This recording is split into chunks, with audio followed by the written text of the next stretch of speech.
Welcome to the channel. Here, we journey into the past so that you can drift off to sleep easily and learn something as you do. Don't forget to subscribe and give a like right now, because by the end of this lecture, you'll already be fast asleep. Close your eyes. The story begins. The history of humankind as we usually imagine it, with states, armies, laws, writing, and monumental architecture, takes up only a tiny fragment of the overall timeline. The vast majority of human existence unfolded long before the first cities appeared. This period, which we call prehistory, stretches across hundreds of thousands of years and includes the crucial stages of the Paleolithic, the Mesolithic, and the Neolithic. During this time, the basic skills, knowledge, and social practices were formed. Without them, no later civilization could have come into being. The Paleolithic, or Old Stone Age, spans an immense stretch of time, from the first members of the genus Homo, about 2.5 million years ago, up to the end of the last ice age, roughly the 10th millennium BCE. Homo sapiens, wise human, emerged about 300,000 years ago in Africa, and then gradually spread across the Old World, first into Asia and later into Europe. Throughout the Paleolithic, people lived under conditions close to the animal world. They moved from place to place, hunted, gathered fruits, roots, and eggs, used stone tools, and sheltered in caves or light structures. Yet even in these conditions, social life slowly grew more complex. People banded together, cared for the sick and the elderly, buried their dead, decorated their bodies, painted on cave walls, and made ritual objects. All of this shows that the seeds of culture and religious consciousness were already forming. Among the best-known remains are the Cro-Magnon sites in France, the famous Lascaux Cave, with its images of bulls and deer, and the so-called Paleolithic Venuses, small female figurines with exaggerated forms, probably symbolizing fertility. From about the 12th to the 10th millennium BCE, as the climate warmed and the glaciers retreated, the Mesolithic began, a transitional stage between the Paleolithic and the Neolithic. Important changes took place. Many large mammals once hunted disappeared. New landscapes appeared: steppes, forests, marshes. People began using a greater variety of more refined tools, including microliths, tiny stone blades set into bone or wooden handles. Fishing expanded, with boats, nets, and harpoons, and animal domestication began. Dogs seem to have been humanity's first companions. The decisive step in human development came in the Neolithic, which began around 8000 BCE in the Near East, in the so-called Fertile Crescent, a region covering parts of today's Israel, Palestine, Lebanon, Syria, Iraq, and southeastern Turkey. Here we find the first clear traces of settled life, agriculture, and animal husbandry. People started cultivating wheat, barley, peas, and lentils. They domesticated sheep and goats, and later cattle and pigs. This event, known to historians as the Neolithic Revolution, radically transformed human society. The key difference between a farming society and a hunting-gathering one is that people no longer depend entirely on what nature provides. They produce food themselves. This makes it possible to store surpluses, support larger populations, and build permanent settlements. Life became more predictable, but new challenges emerged. The need to protect crops, distribute resources, and organize collective labor. The Neolithic also saw the rise of the first villages. One of the earliest was Jarmo in northern Iraq, a settlement where people lived in rectangular mud brick houses, grew cereals, and kept domestic animals. Even more complex and impressive was Çatalhöyük in Anatolia, modern Turkey, dating to the 7th millennium BCE. Here houses stood packed tightly together, had no doors, and were entered through the roofs. Inside the dwellings were altars, wall paintings, and sculptures, showing a developed religious worldview. In Europe at the same time spread the Trypillian culture, covering parts of modern Ukraine, Moldova, and Romania. Some Trypillian settlements reached enormous sizes, up to 100 hectares. Their inhabitants practiced agriculture, produced elaborate painted pottery, and built round and rectangular houses arranged in planned layouts. In China, parallel to the Near Eastern developments, the Yangshao Neolithic culture emerged.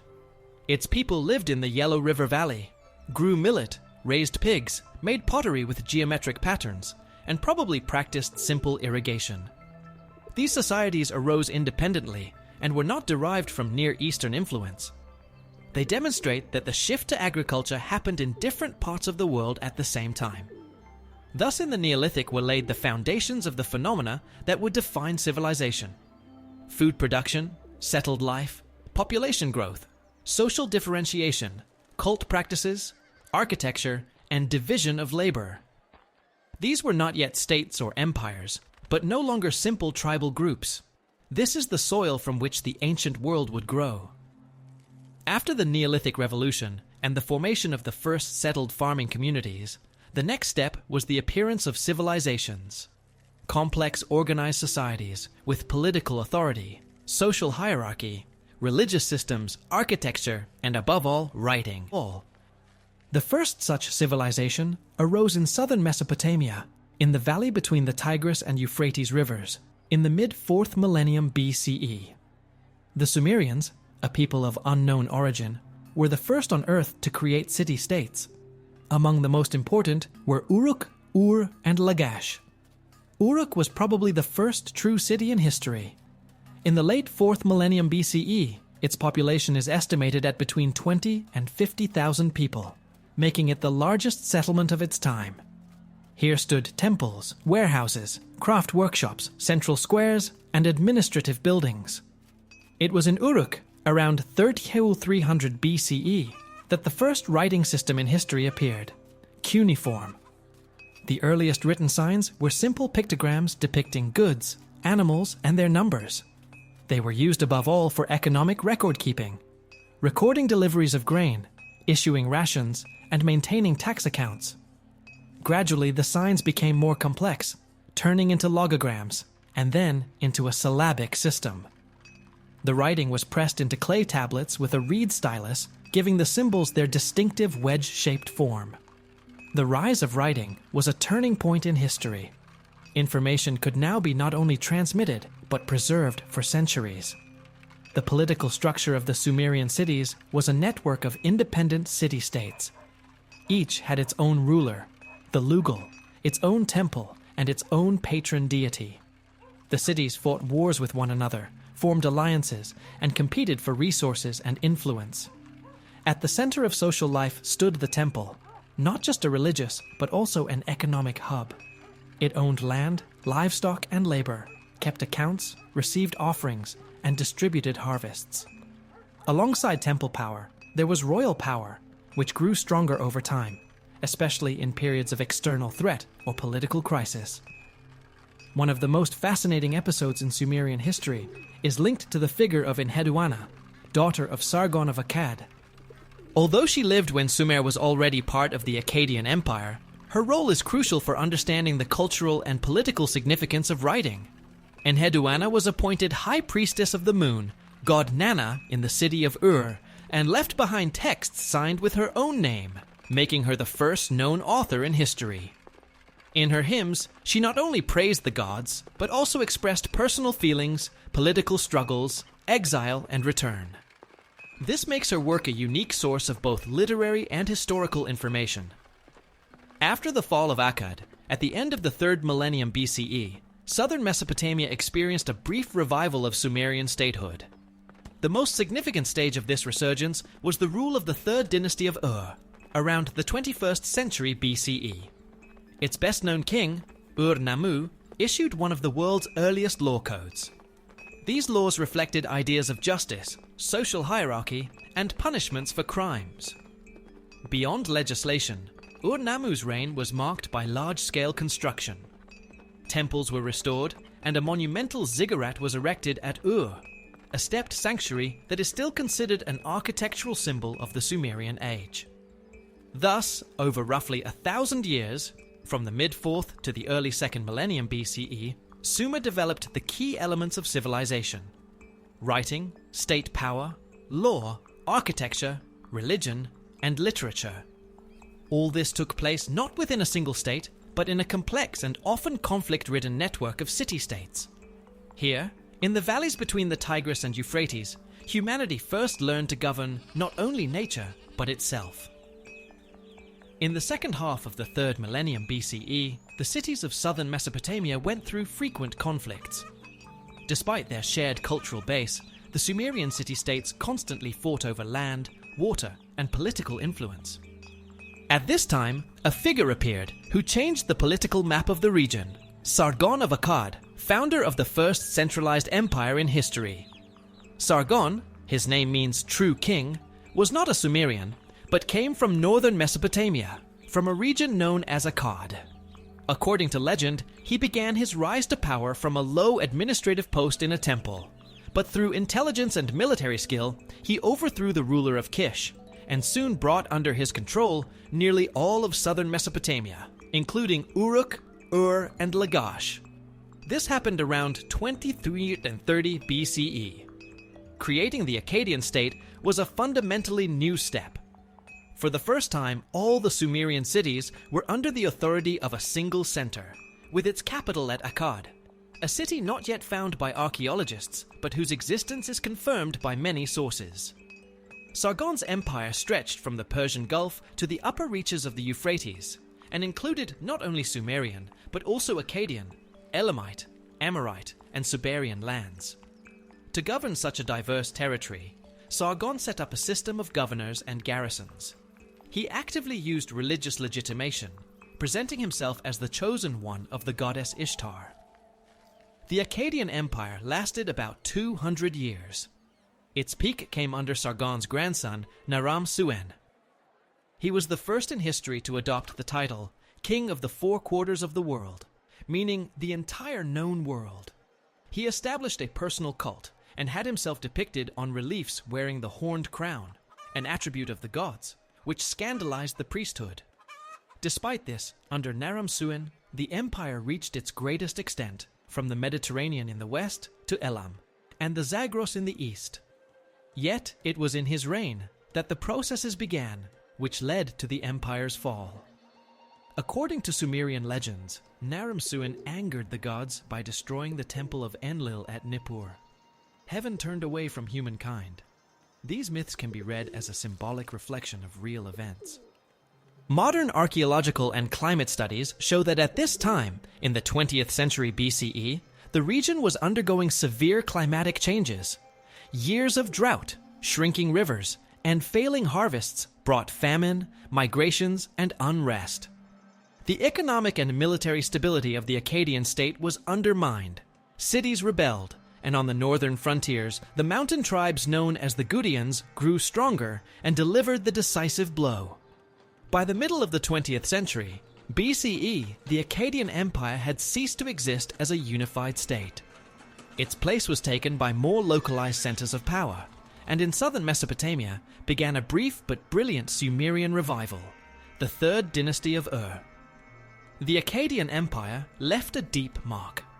Within it, for the first time, the principle of centralized administration was realized.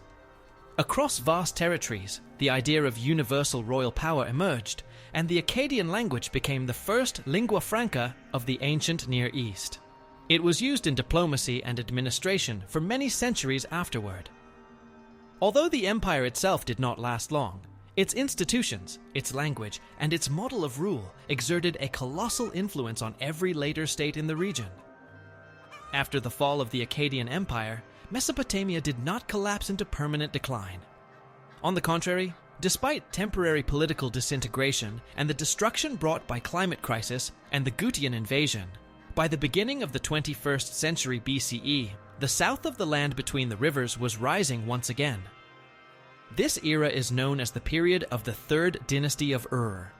It became a kind of neoclassical phase of Sumerian civilization, an attempt to restore, systematize, and synthesize the cultural achievements of earlier centuries. The 3rd dynasty of Ur ruled approximately from 2112 to 2004 BCE. Its founder was Ur-Nammu, an outstanding ruler who united southern Mesopotamia, freed it from the Gutians, and proclaimed himself king of Sumer and Akkad. This title was a symbolic gesture, emphasizing continuity with Sumerian culture as well as the Akkadian political legacy. Historians see in this gesture the beginning of the so-called Sumerian-Akkadian cultural synthesis. In practice, this meant that the administrative apparatus continued to use the Akkadian language for governance, while Sumerian was retained as the language of religion, literature, and temple education. Temples and palaces were inscribed in both languages, and scribes were trained in both. Sumerian religious traditions were reinterpreted within the framework of imperial ideology, while Akkadian principles of centralized power were integrated into the system of administration. The reign of Ur-Nammu and his successor Shulgi was a time of massive construction and social reorganization. Major ziggurats were restored and rebuilt, including the famous ziggurat of Ur, dedicated to the moon god Nanna. This temple, which later became the architectural symbol of the Sumerian age, was not only a sacred space, but also an administrative center. Beyond architectural achievements, it was under Ur-Nammu that one of the earliest law codes in human history appeared. The laws of Ur-Nammu predated the more famous Code of Hammurabi by almost 3 centuries. They contained articles on punishments for murder, theft, and false accusations, as well as regulations on marriage and property. A key feature of these laws was the presence of fixed fines, a legal system in which penalties were predetermined rather than arbitrary. The state's economy rested on a centralized model of resource distribution.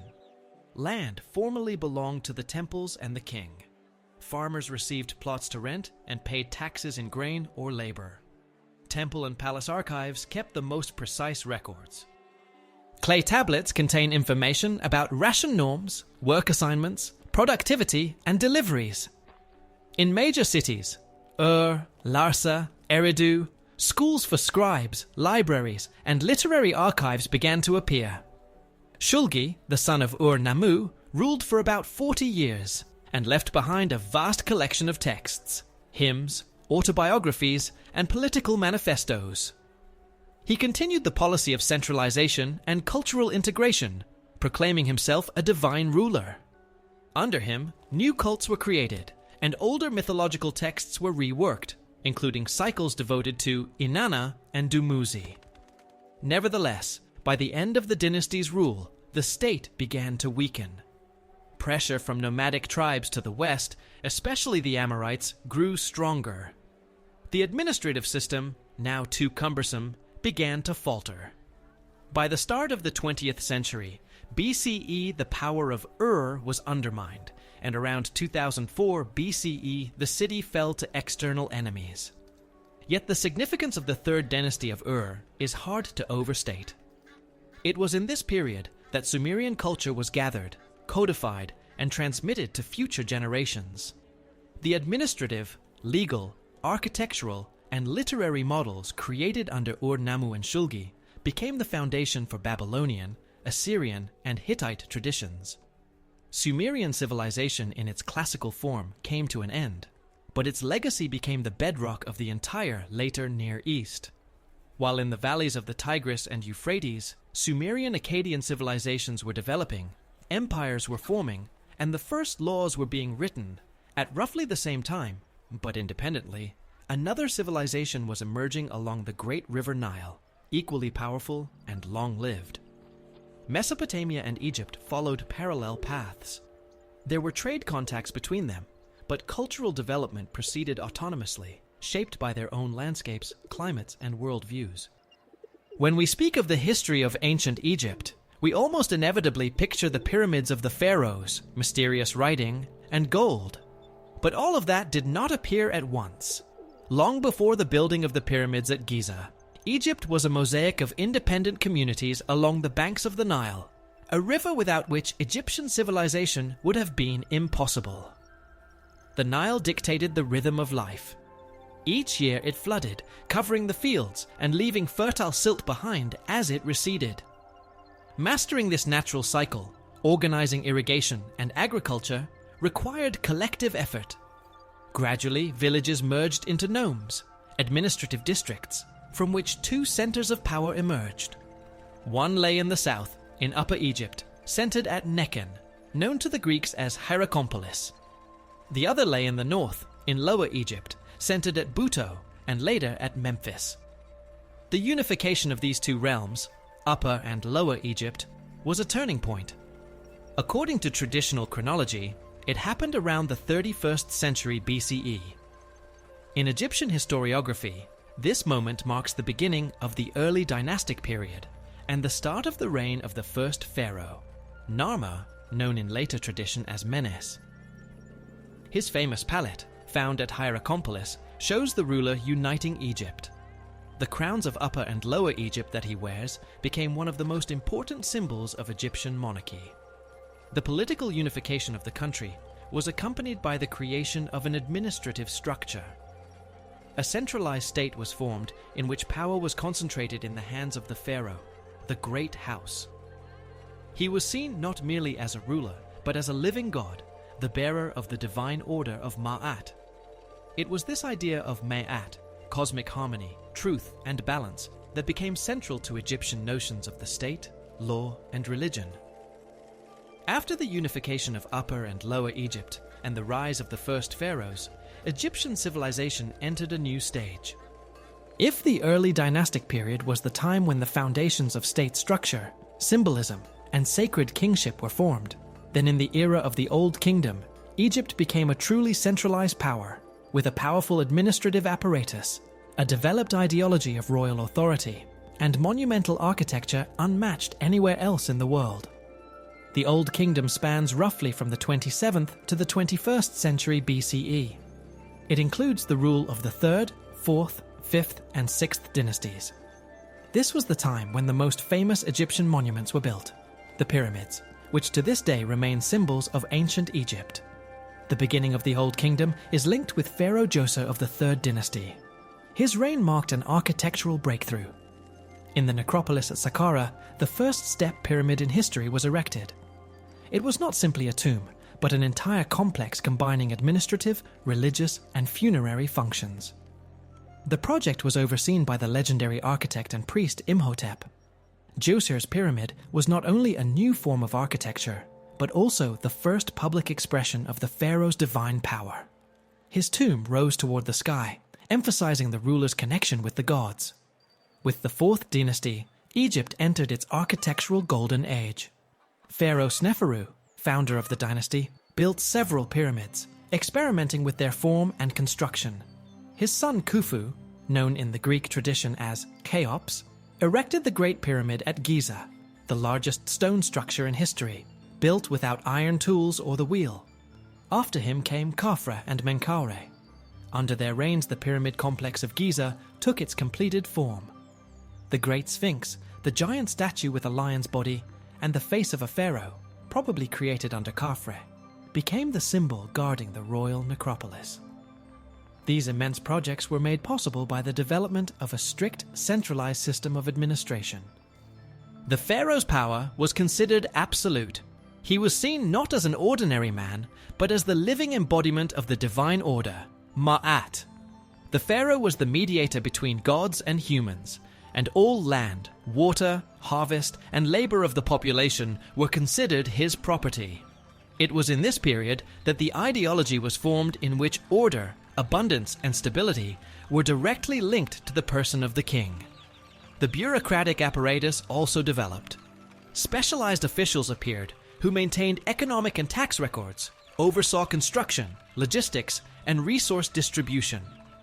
A network of administrative centers arose throughout the country, and writing and hieroglyphs became instruments of state control. Although the image of the pharaoh is associated with luxury and eternal life, Egypt at this time remained a country with a deeply organized social structure, where labor, loyalty, and order were inseparable parts of daily life. It was in the Old Kingdom that the ideals, myths, and forms were shaped that would define Egyptian culture for 2,000 years. By the end of the Old Kingdom, around the 23rd to 22nd centuries BCE, centralized power began to weaken.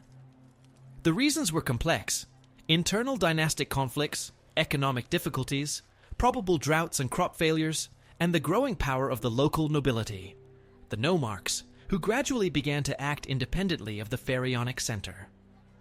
The authority of the pharaoh, recently regarded as absolute and divine, became the subject of doubt. The First Intermediate Period began, a time of instability, fragmentation, and cultural change.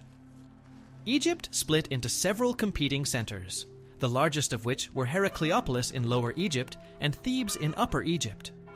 Despite the breakdown, archaeological evidence shows that in the provinces, construction continued, local art flourished, and writing became more accessible.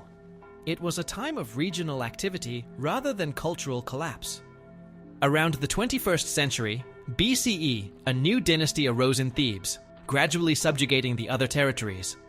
The founder of the Middle Kingdom, Mentuhotep II of the 11th dynasty, restored Egypt's political unity. From this moment begins the era historians call the Middle Kingdom, spanning approximately from 2040 to 1780 BCE. The Middle Kingdom is perceived as Egypt's second classical age. Although it did not produce pyramids equal to those of Giza, it was marked by internal development, the strengthening of bureaucracy, administrative reforms, and cultural consolidation. The pharaohs of the Middle Kingdom especially promoted the provinces. Forts, roads, and irrigation canals were built.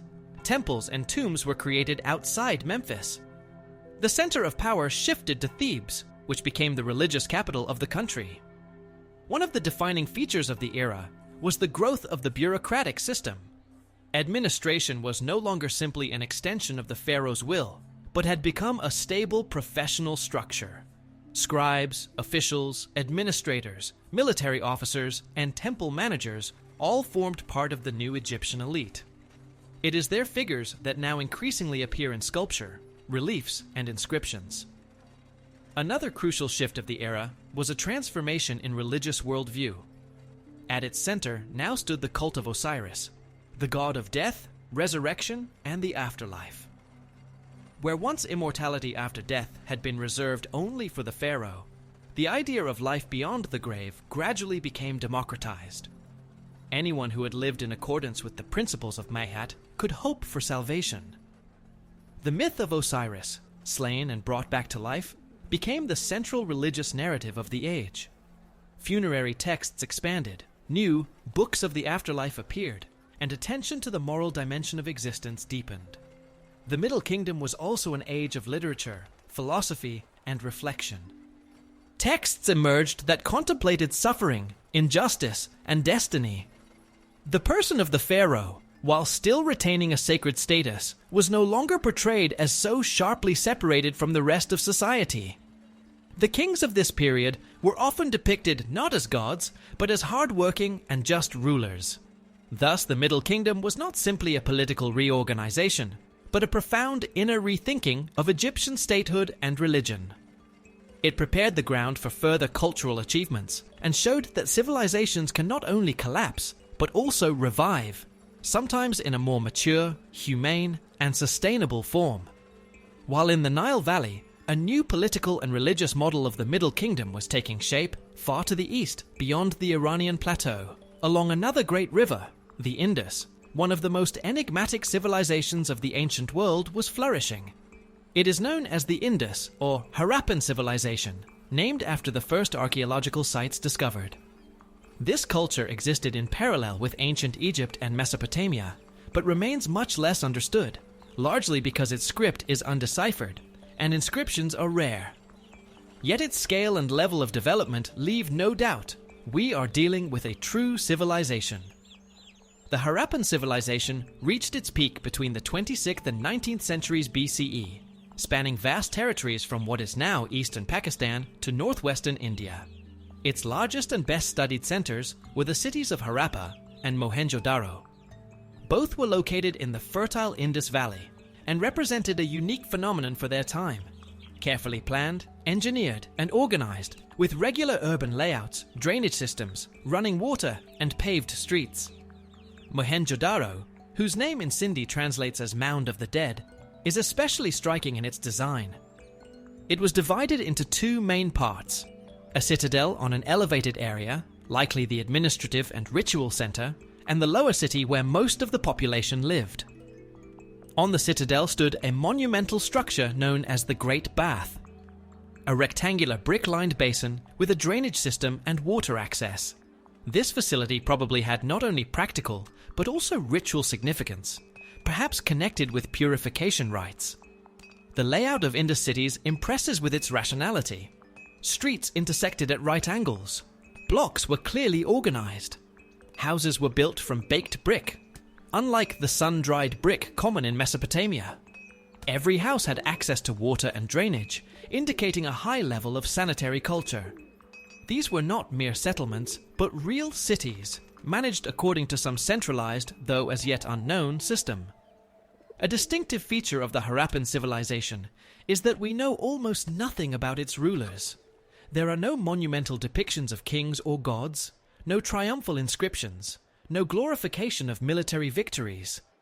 It seems to have been a culture that prioritized order, infrastructure, production, and trade rather than dynasties and conquests. Archaeological finds point to extensive trade contacts with Mesopotamia, Central Asia, and possibly the Persian Gulf region.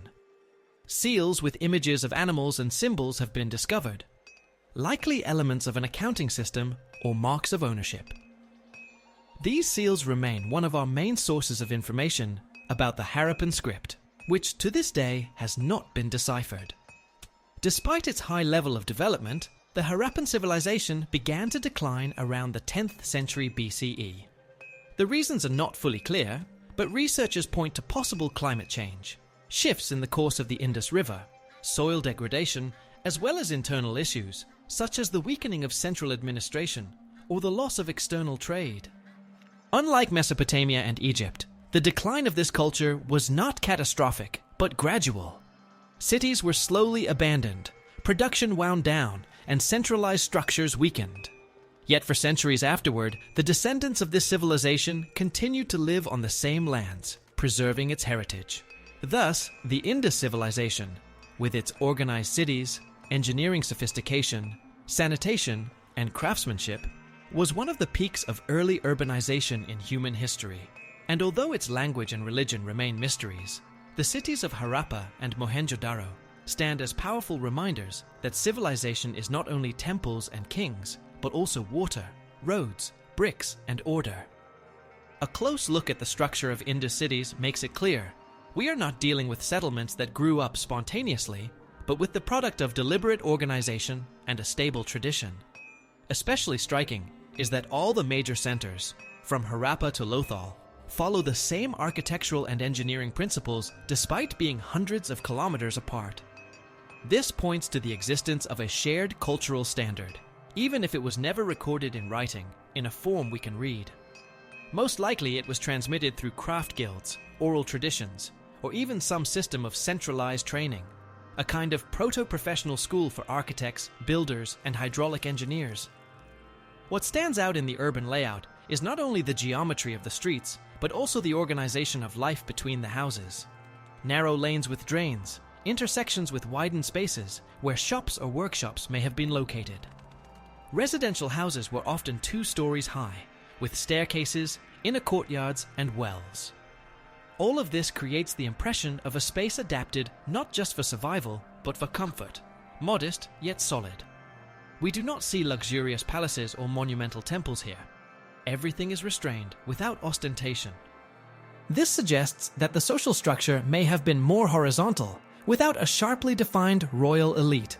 The economic side is no less intriguing. At first glance, the cities of the Indus Valley look like administrative and craft centers, but many of them, for example, Sutkagendor or Lothal, played a key role in river and sea trade. At Lothal, archaeologists discovered a structure they interpret as a dockyard, a rectangular basin with a channel connecting it to the river. This indicates that the Harappans possessed not just simple exchange of goods, but a well-organized logistics system that took tides, shipping routes, and seasonal navigation into account. A standardized system of weights and measures using stone weights points to a high level of uniformity in economic operations.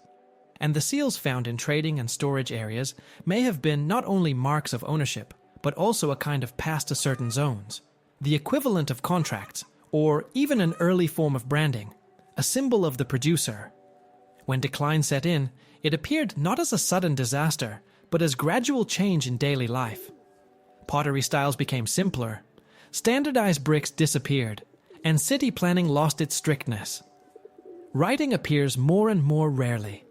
It was not a collapse, but a slow loss of systemic stability, as if the shared algorithm that had once bound the cities, technologies, and people into a single cultural space had faded away. What is especially important is that this decline coincided with the disappearance of external trade. As soon as contacts with Mesopotamia ceased, the flow of imported goods sharply decreased. It is quite possible that dependence on exchange itself made the Harappan model vulnerable. Under conditions of internal strain and external isolation, the cities began to lose the very functions for which they had existed. Thus, the sunset of this civilization does not appear as a tragedy. It is more like the evolutionary conclusion of a social order that emphasized not power and repression, but order, infrastructure, and everyday stability. And although its writing still remains silent, the very forms of this culture continue to speak, in the proportions of its streets, in the construction of its wells, in the traces of coordination that once united thousands of people in a common endeavor. We now continue our lecture and move from the enigmatic, refined Indus civilization to another ancient and distinctive cradle of human culture, the Valley of the Yellow River, where one of the oldest traditions was taking shape, a tradition that would develop continuously up to our own day. We shift now to ancient China, to a period before empires, when the foundations of future civilization were already forming. Agriculture, bronze working, the cult of ancestors, and the first outlines of centralized authority. While Mesopotamia, Egypt, and the Indus were experiencing the rise and crises of their early states, in the valleys of the Yellow and the Yangtze Rivers cultural traditions were emerging that would, in time, give birth to a unique Chinese civilization. Although very few written sources survive from that era, archaeology allows us to reconstruct a picture of the lives of the people who stood at the origins of this tradition. One of the most important cultures of late Neolithic China was the Longshan culture, which existed roughly from the 3rd to the 2nd millennium BCE in what are now the provinces of Shandong, Henan, and Shanxi. This society already practiced well-organized agriculture, and it actively produced pottery, including the so-called eggshell ware, an extremely thin black ceramic remarkable for its elegance and technological precision. The Longshan people cultivated millet, raised pigs, used oxen as draft animals, and built fortified settlements with rammed earth walls and moats.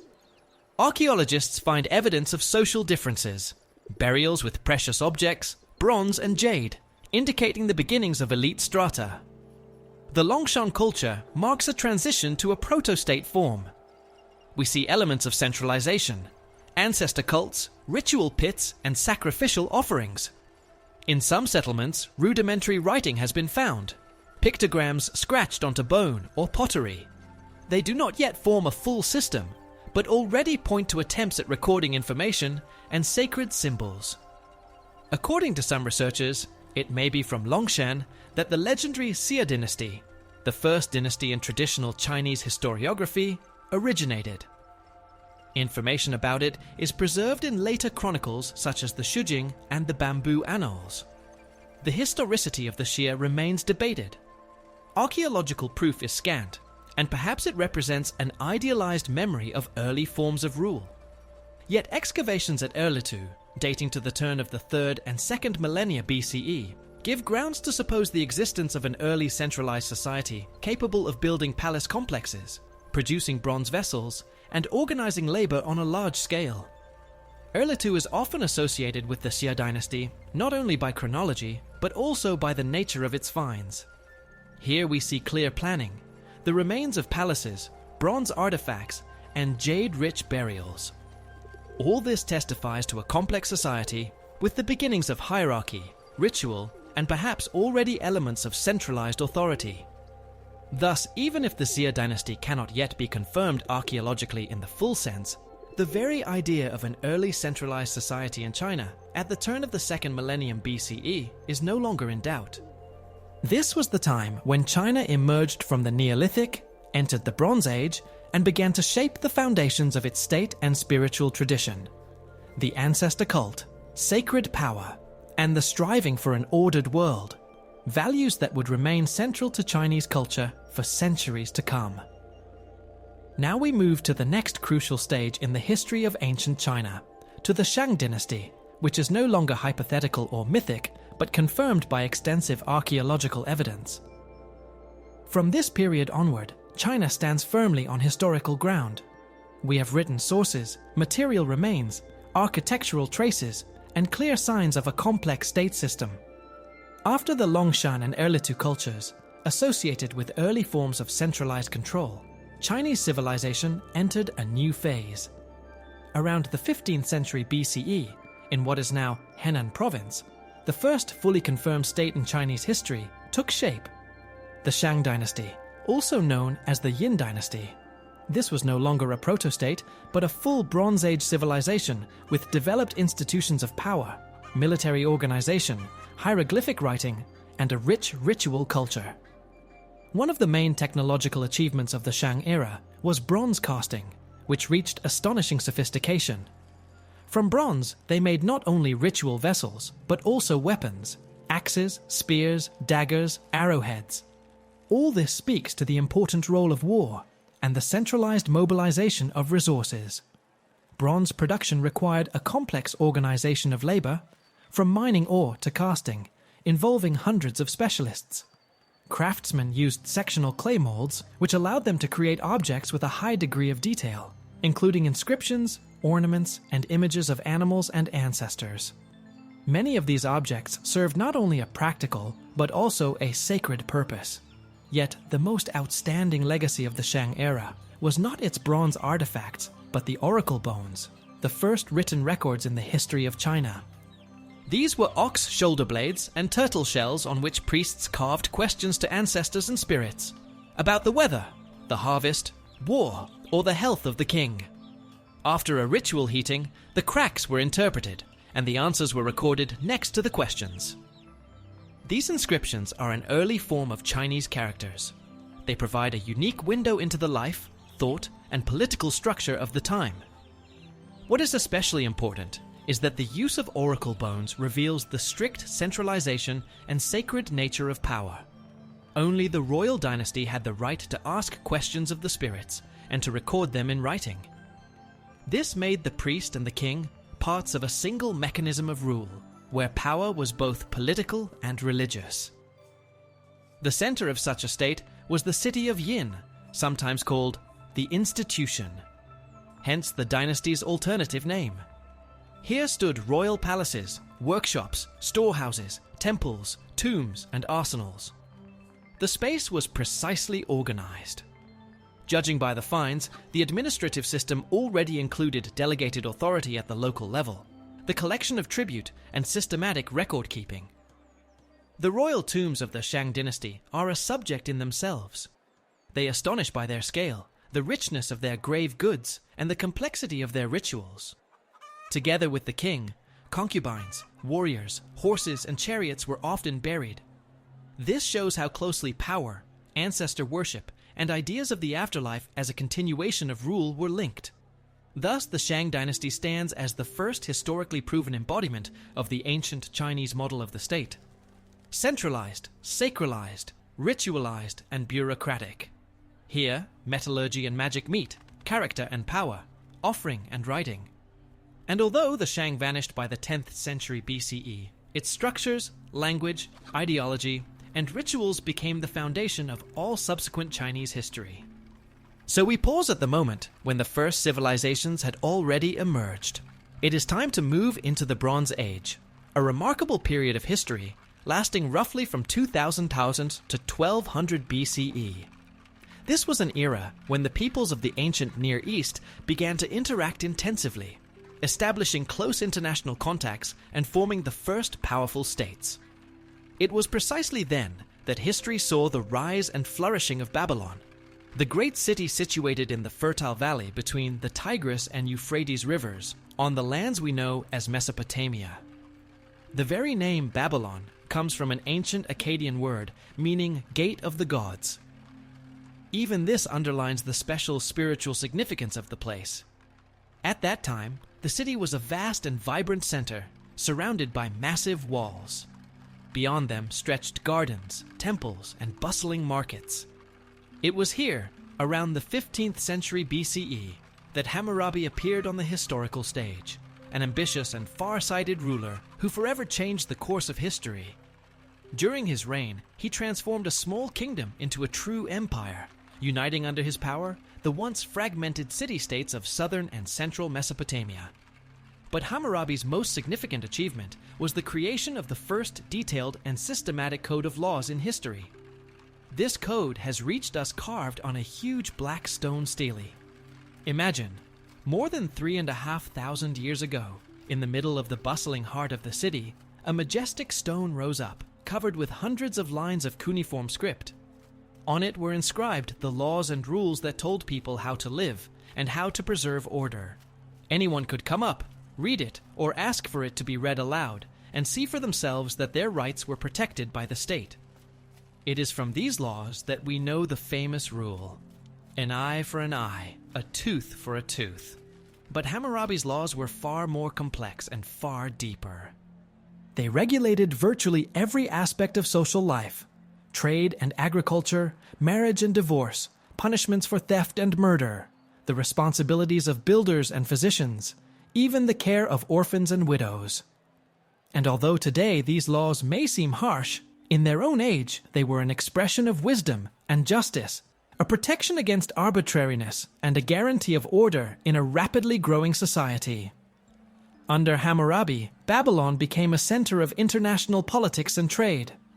Merchants from distant lands walked its streets, bringing bronze goods, gold, and precious stones. Envoys of the Babylonian king traveled to neighboring realms, concluded alliances, held negotiations, and corresponded with other powers. It was in this era that the earliest diplomatic correspondence arose on clay tablets, which have survived to tell us about the complex and rich relations between countries. The Bronze Age was the time when separate civilizations began to merge into a single historical stream, exchanging culture, knowledge, and experience. This laid the foundation for the further development of all humankind. And Babylon, together with its great king Hammurabi, stands at the very source of this long and astonishing path. Now that we have looked at the flowering of Babylon and the reign of Hammurabi, it is time to move a little farther north, to the region of Upper Mesopotamia. It was here, at the beginning of the 2nd millennium BCE, that one of the most powerful states of antiquity began to form: Assyria. Assyria arose in the valley of the Tigris River, on the territory of modern northern Iraq. The main center of this early state was the city of Ashur, named after the supreme god of the Assyrians. At first, it was a small settlement under the cultural influence of the Sumerians and Akkadians. But already in the early 2nd millennium, BCE, Ashur was turning into an independent and ambitious political entity. The Assyrians became renowned above all as skilled warriors and organizers. Their statehood took shape under constant threat from neighbors, which made warfare a central element of Assyrian culture. Already in this period, the traits that would later define the whole Assyrian Empire were beginning to emerge: strict discipline, centralized administration, a developed army, and an efficient system of taxation. At the start of its path, Assyria was not yet a great power. It was more a trading city-state, actively interacting with other countries of the region. Trade played a key role. Assyrian merchants traveled hundreds of kilometers, especially into Asia Minor, the territory of modern Turkey, where they established trading colonies. The most famous example of such a colony was Kanesh, an important commercial center. Here, archaeologists have found numerous cuneiform tablets of business correspondence describing trade deals, partnership agreements, and even court disputes among Assyrian merchants. Gradually, as it strengthened its position, Assyria began to pursue an active foreign policy. Already in the 15th century, BCE Assyrian kings waged wars against neighboring tribes and cities, expanding their sphere of influence. At the same time, the cult of the king was forming, not only as a political leader, but as a divinely inspired ruler. This cult would play a major role in the future ideology of the empire. Thus, early Assyria was an example of a state grown out of trade, discipline, and the struggle for survival. Within it, a system was taking shape that would one day give the world one of the most organized and fearsome military machines of the ancient world. And although Assyria had not yet reached its peak, it was in this early period that the foundations of its future greatness were laid. Continuing our story of the Bronze Age in the ancient Near East, after the rise and consolidation of such centers as Babylon and Assyria, we should also look at other states that played key roles in the international politics, trade, and cultural exchange of the time. Among them, a special place belongs to Mitanni, the Hittite kingdom, and Elam, three powers whose histories are closely intertwined with the destinies of surrounding peoples and states. Mitanni arose in the middle of the 2nd millennium BCE on the territory of northern Mesopotamia and the southeastern part of Asia Minor, in the region that today spans northern Syria and southern Turkey. This state emerged after the fall of the old Babylonian kingdom and for a time became one of the leading forces of the region. The Mitannians were an Indo-European people, apparently related to the Hurrians, and they were famed for their military power, especially their cavalry. Their light chariots with 2 drivers and an archer were a true revolution in warfare. They competed with Egypt and the Hittite kingdom for influence in Syria and Palestine. What is especially interesting is that Mitanni played a major role in the diplomacy of its time. Archaeologists have found letters from the Amarna archive, the diplomatic correspondence of the pharaohs with rulers of other powers. In these letters, the kings of Mitanni conducted delicate negotiations, arranged marriages with Egyptian princesses, and took an active part in international politics. The Hittite kingdom arose in central Anatolia, on the territory of modern Turkey, around the beginning of the 2nd millennium BCE. It was the first state where iron began to be actively used and systematized. Yet within the context of the Bronze Age, the Hittites were renowned above all for their bronze weapons and their well-organized army. The capital of the Hittites was the city of Hattusa, encircled by mighty walls and adorned with temples and palaces. The Hittites pursued an active foreign policy, especially during the period of the Neo-Hittite Empire, when they entered into a fierce struggle with Egypt for control over key trade routes and the Syro-Palestinian region. One of the most famous events was the Battle of Kadesh, between the Hittite king Muwatalli and the Egyptian pharaoh Rameses II. It ended with the first international peace diplomacy in human history, the signing of the Treaty of Kadesh. Elam, unlike Mitanni and the Hittites, lay farther east on the territory of modern southwestern Iran. This state had the most ancient roots, reaching back to the 3rd millennium BCE, and it actively interacted with the Sumerians, Akkadians, and Babylonians. During the Bronze Age, Elam went through periods of both strength and decline, yet it always remained an important cultural and political player. Its capital was the city of Susa, one of the most ancient centers of civilization. Elamite culture was distinguished by its architecture, its script, and its religious traditions. Politically, Elam from time to time launched attacks on Mesopotamia, and on one occasion even captured Babylon and carried off the famous Stele of Hammurabi's laws. The Elamites conducted a complex and active diplomatic game. And although Elam never became an empire in the classical sense, it exerted powerful influence on the political processes of the region throughout the entire Bronze Age. Thus Mitanni, the Hittite kingdom, and Elam were vivid examples of the diversity and the intense political life of the Near East during the Bronze Age. Each of them, in its own way, took part in shaping future civilizations, paving the road toward a new stage of history, the Iron Age. Continuing our exploration of the civilizations of the Bronze Age in the ancient Near East, after becoming acquainted with the mighty powers of Mesopotamia, Anatolia, and Iran, we now turn to one of the most striking and influential cultures of that time, ancient Egypt of the New Kingdom. It was in this period, between 1550 and 1070 BCE, that Egypt reached the peak of its political, military, and cultural power, becoming the leading state of the Eastern Mediterranean. The New Kingdom begins with the expulsion of the Hyksos, West Semitic tribes who had seized part of Egypt during the Second Intermediate Period. The victory over them belonged to Pharaoh Ahmose, the first of the Theban dynasty. It was he who inaugurated the 18th dynasty and restored national unity. From this moment, Egypt enters an era of active expansion, reform, and flowering. One of the greatest rulers of the 18th dynasty was Thutmose II, who reigned in the mid-15th century BCE.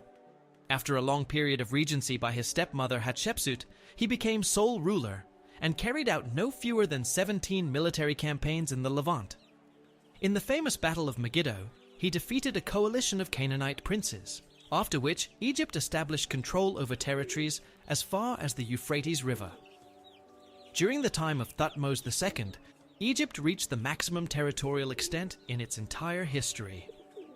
The next remarkable stage in the history of the New Kingdom is linked to the figure of Akhenaten, known before his accession as Amenhotep IV, who ruled in the mid-15th century BCE.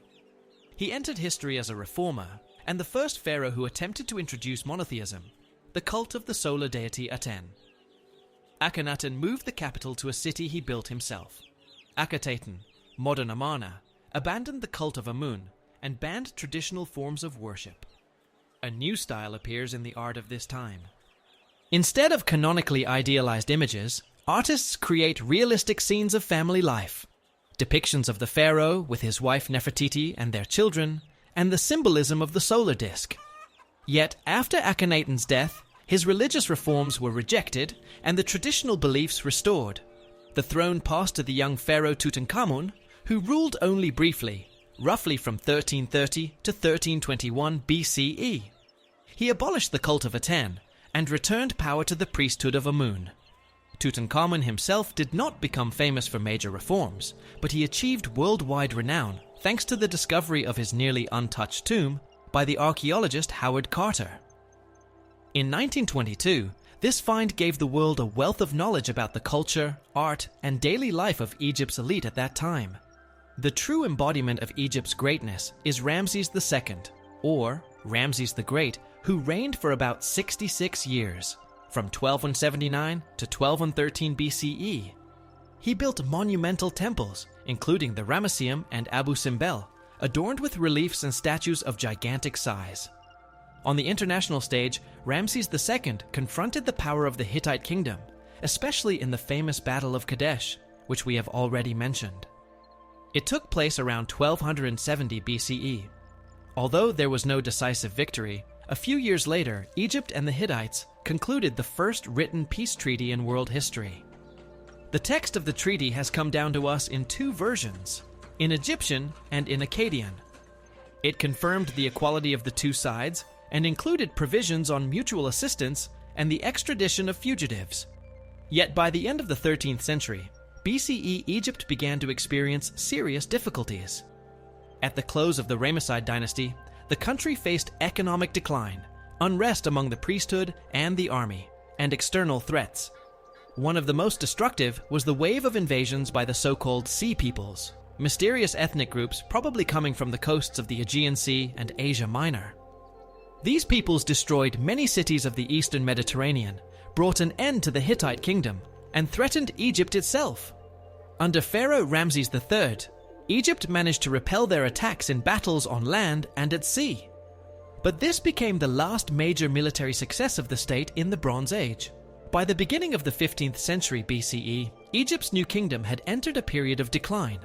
Centralized power weakened, the ambitions of the priestly elite grew, internal strife became more frequent, and Egypt's external prestige was seriously undermined.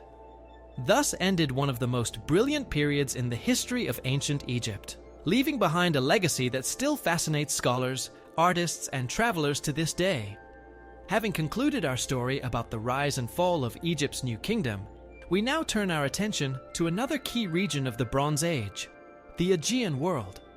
It was here, in the southern part of the Balkan Peninsula and on the islands of the Aegean Sea, that the earliest forms of European civilization began to take shape. Among them, the most significant were the Minoan and Mycenaean cultures, which flourished between the 16th and 10th centuries BCE.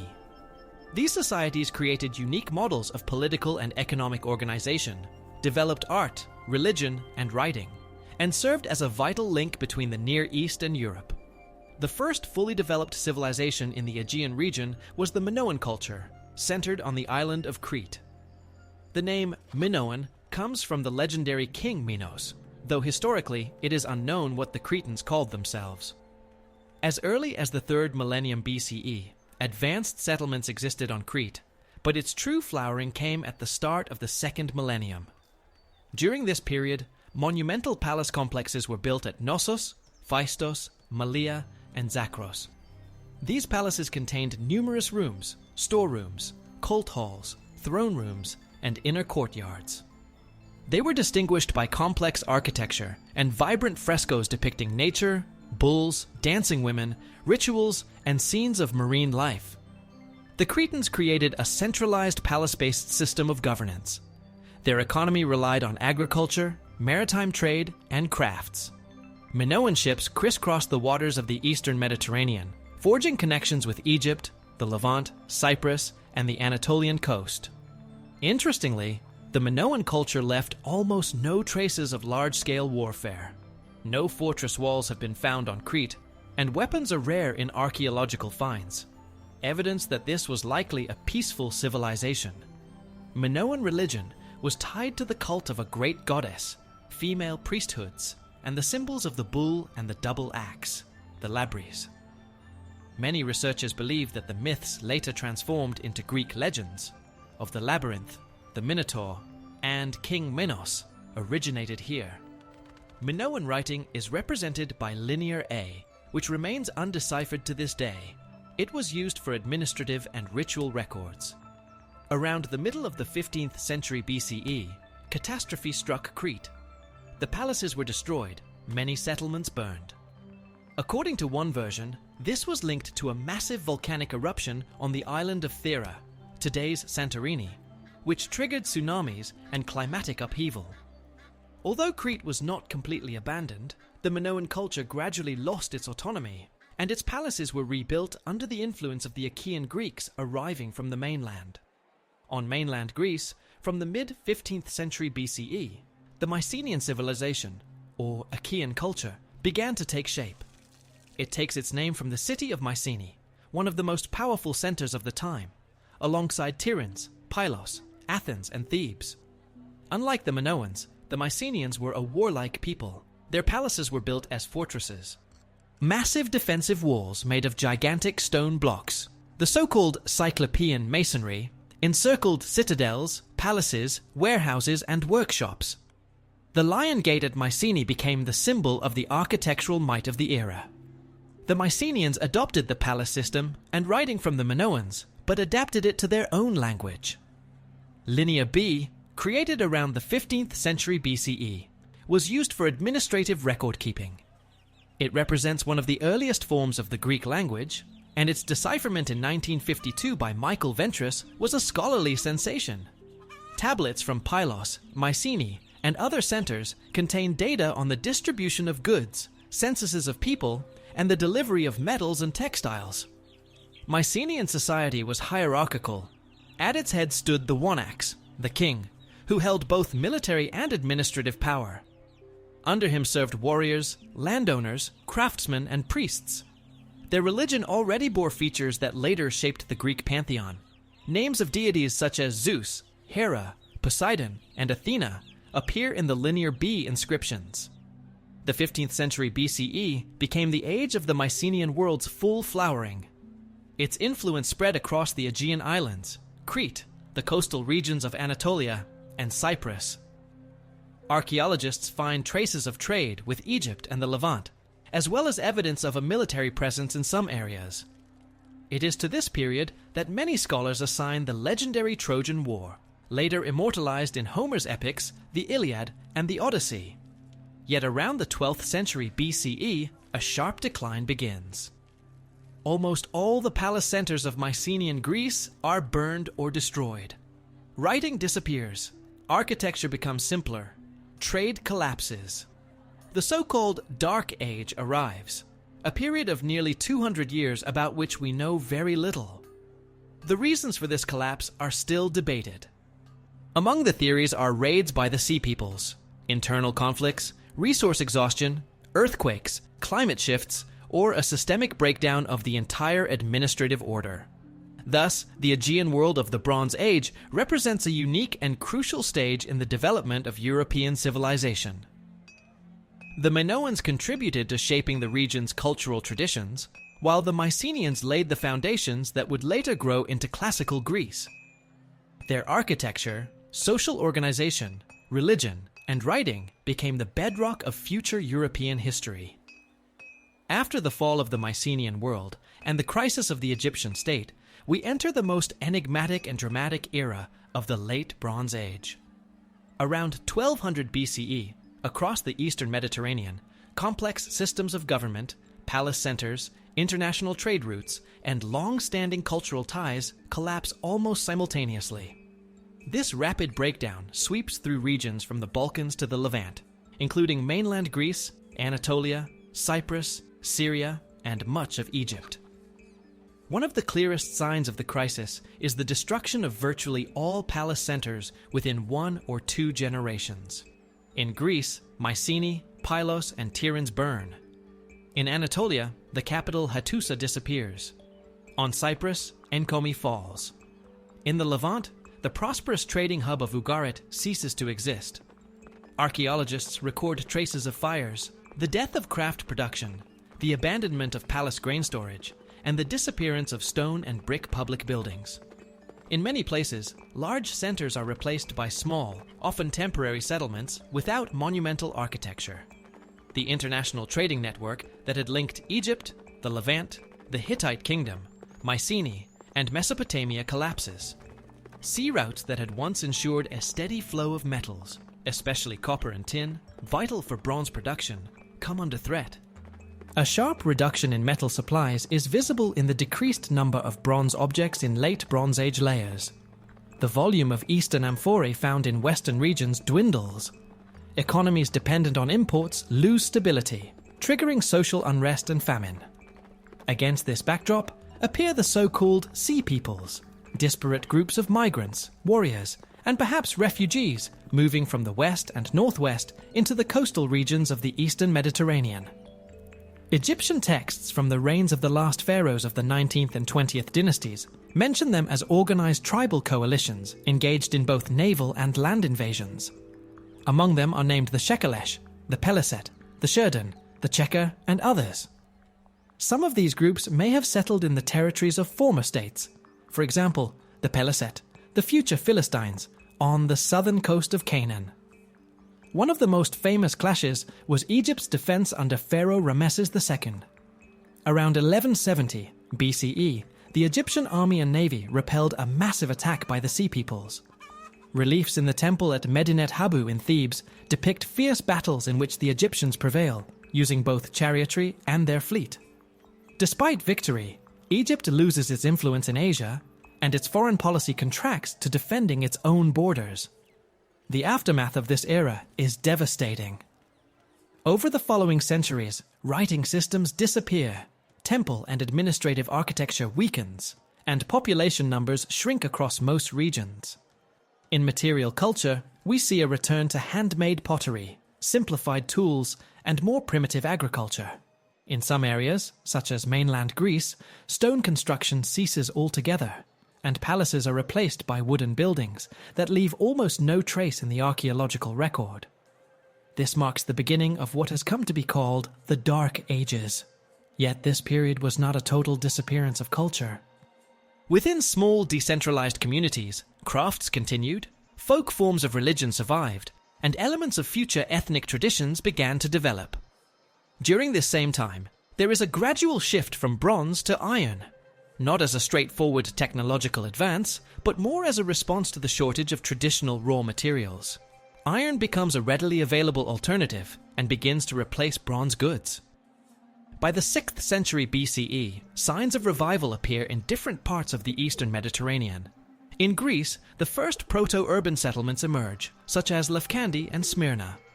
A Greek script develops on the basis of the Phoenician alphabet. In Phoenicia, the cities of Tyre and Sidon flourish, maritime trade expands, and colonization begins. Assyria regains the status of a great power, seizing the surviving territories of former Hittite and Aramean cities.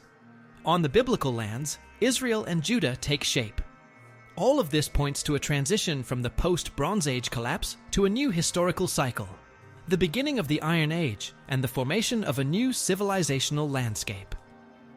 Having traced the fall of the Bronze Age civilizations and their transitional period, we now enter a new era, the Iron Age, spanning roughly from 1200 to 500 BCE, when the East undergoes profound transformations that give rise to new states and empires. In this context, Assyria stands out as a vivid example of how a small kingdom, which had preserved its statehood through the post-Bronze Age crisis, could transform itself into a powerful empire, reshaping the political map of the ancient Near East. The history of Assyria in the Iron Age can be divided into two interlinked stages, each marked by its own specific changes in government, military organization, and cultural development.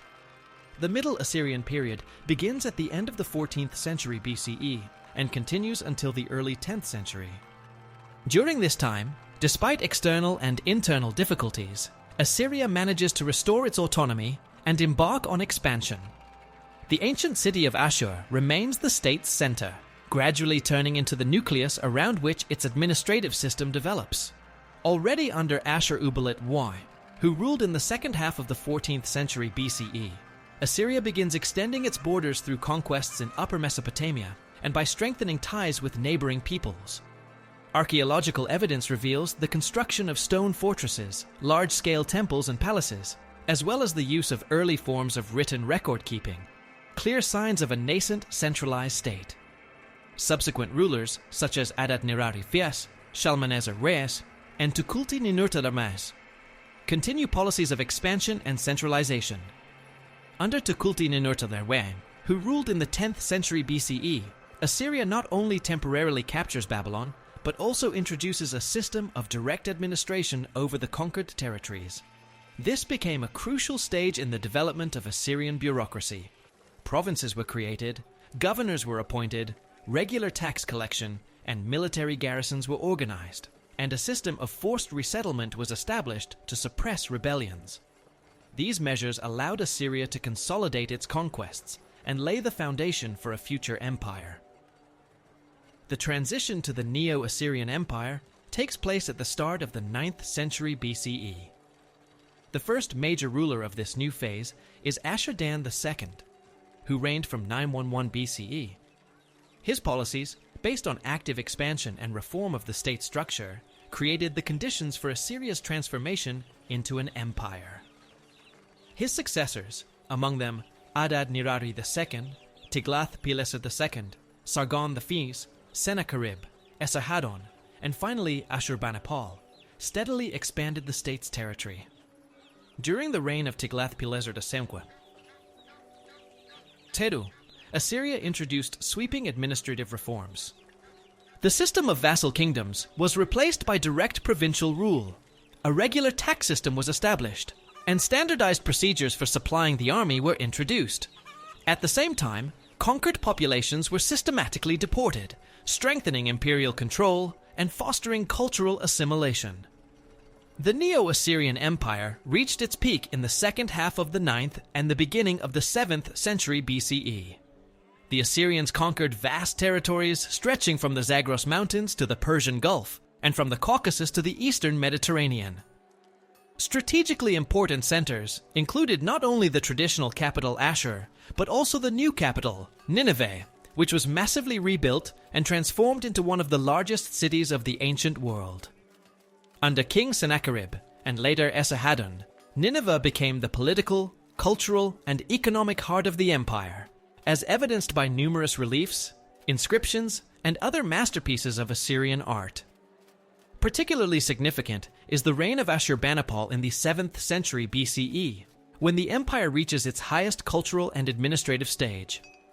In his possession was the famous Library of Nineveh, assembled from tens of thousands of clay tablets inscribed in Akkadian, Sumerian, and other languages. This library is an invaluable source of knowledge on religion, mythology, history, legal norms, and scientific observations of ancient Mesopotamia. Archaeological excavations carried out in the 20th century have allowed scholars to reconstruct many aspects of Assyrian culture and state organization.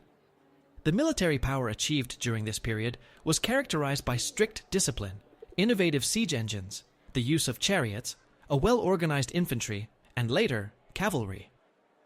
The system of mass deportations implemented by Assyrian rulers not only prevented uprisings, but also integrated conquered territories into a single administrative framework.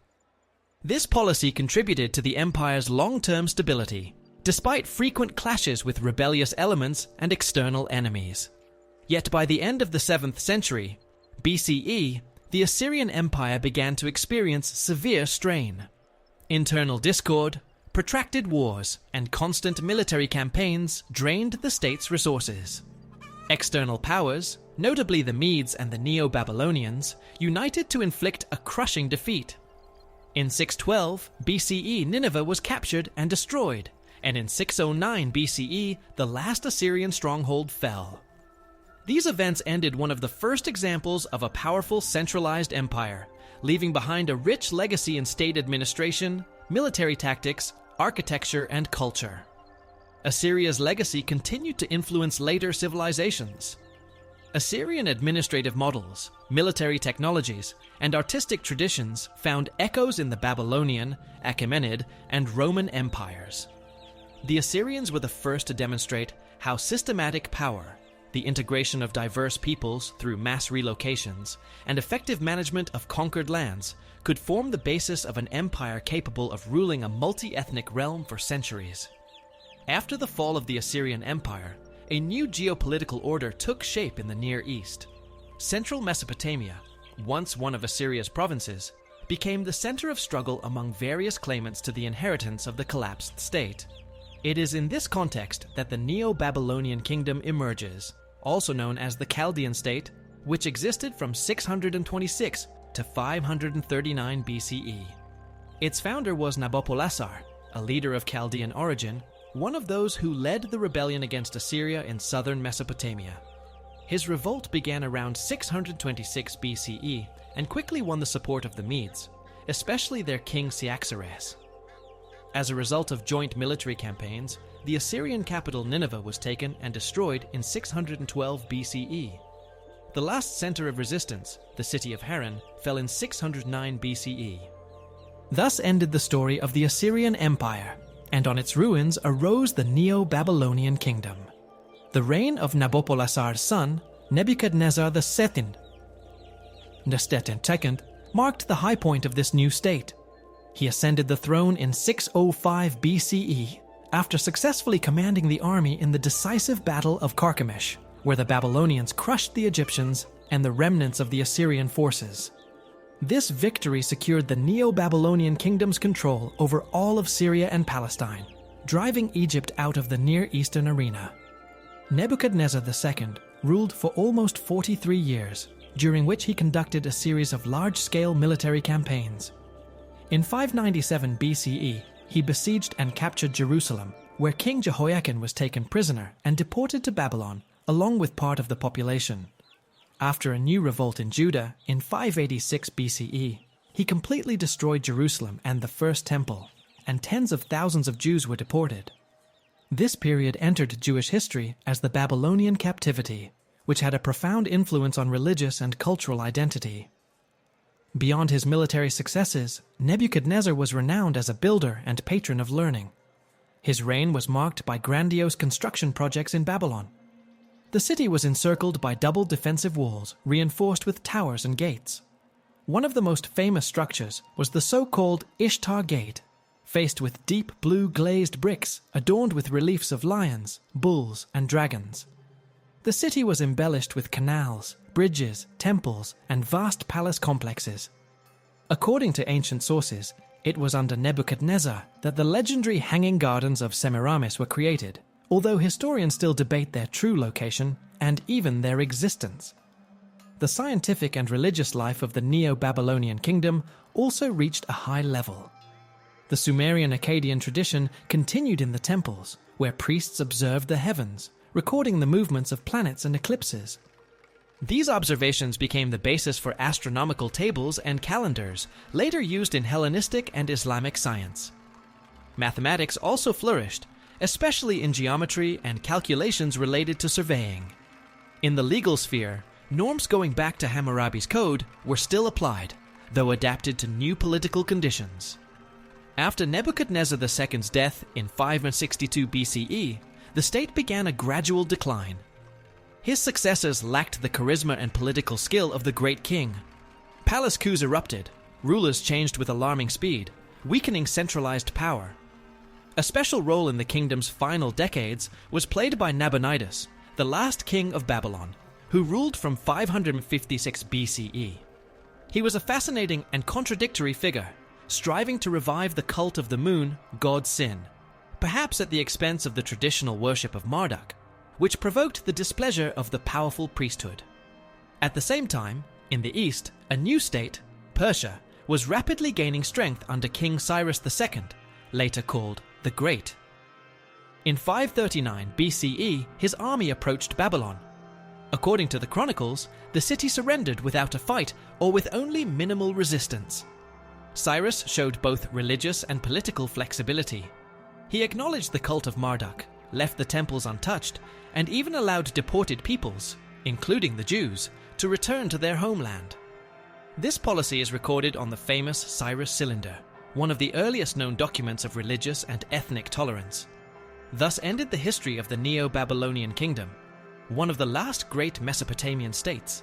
It became a bridge between the ancient Sumerian Akkadian traditions and later eras, passing on knowledge, architectural forms, and political and legal models to subsequent civilizations of the East. Despite its relatively short existence, the kingdom left a vivid mark on the history of the Near East and world culture. After the fall of the Neo-Babylonian kingdom in 539 BCE, political and military leadership in the Near East passed to a new state, the Persian Empire of the Achaemenid dynasty. Its formal foundation is linked with the reign of Cyrus II, who came from a family ruling the region of Pars, the Persian lowlands in southwestern Iran. His dynasty quickly turned from a regional house into the ruling power of the largest empire of the ancient world. By the end of the 6th century BCE, Persia already controlled vast territories from the Indus in the east to the Aegean Sea in the west, including Mesopotamia, Syria, Palestine, Egypt, Asia Minor, the Caucasus, and Central Asia. The scale of this empire was unprecedented. Until then, the ancient world had never known a single state capable of encompassing such diverse cultural, linguistic, and ethnic regions. Against this background, not only conquest but also the institutional organization of power took on special significance. Administrative reform was completed by Darius the Third, who ruled from 522 to 486 BCE. He systematized the division of the empire into satrapies, roughly 20 administrative districts, each headed by a royal governor. The satraps held significant powers, but their authority was limited by direct oversight from the king. From the capital, the king's eyes, special officials, were sent to inspect loyalty and the effectiveness of administration. Some satrapies, such as Egypt, Babylonia, or Lydia, enjoyed special status due to their wealth and strategic importance. An equally vital element of imperial administration was the communications network. The royal road from Sardis to Susa, about 2,700 kilometers long, linked the empire's west and east. Along its entire length were posting stations where couriers could change horses and relay royal orders. Herodotus claimed that a journey an ordinary traveler would take 3 months to complete was covered by the king's messenger in just over a week. This infrastructure, reinforced by security and careful oversight, made it possible to govern such vast territories from a central authority.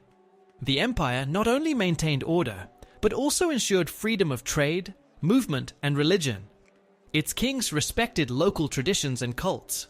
The gods of conquered peoples were not destroyed. Their temples were not razed. On the contrary, they were supported and restored. It was the Persian kings who allowed the Jews to return from the Babylonian captivity and rebuild the Second Temple in Jerusalem, entering Jewish tradition forever as liberator kings. Egyptian priests continued to perform rituals in honor of Osiris and Ra, and Babylonian priests still celebrated the Akitu festival in honor of Marduk. The personal faith of the kings was tied to Zoroastrianism, the teaching of the prophet Zarathustra that emerged in Iran at the end of the 2nd and the beginning of the 1st millennium BCE. According to this religion, the world is an arena for the struggle between light and darkness, truth and falsehood. The supreme god Ahura Mazda was identified with truth, order, and wisdom. Darius the Second called himself king by the will of Ahura Mazda, and in his inscriptions, most notably at Behistun, emphasized that his power was legitimized not only by inheritance, but also by a higher right.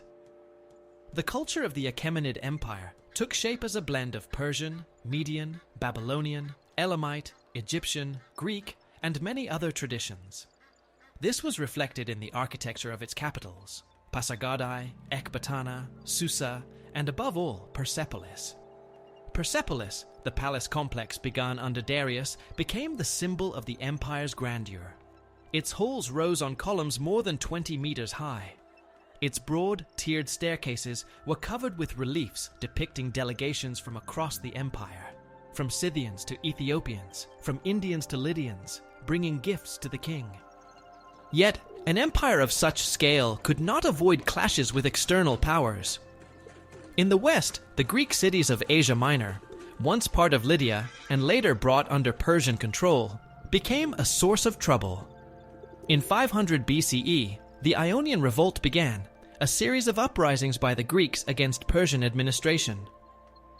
After suppressing the revolt, Darius I decided to punish mainland Greece, which had supported the rebels. In 490 BCE, the Persian army landed at Marathon, but suffered defeat at the hands of the Athenians. 10 years later, under Xerxes I, Persia launched a second invasion. An army estimated at between 100 and 200,000 men crossed the Hellespont.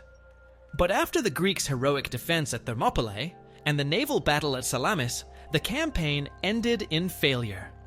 The Persians retreated, and their expansion into Hellas ceased. Even so, the Achaemenid state maintained internal stability and continued to develop. By the 6th century BCE, more than 70 nations were under the rule of the Persian kings. Official correspondence was conducted in several languages, including Old Persian, Elamite, Akkadian, and Aramaic.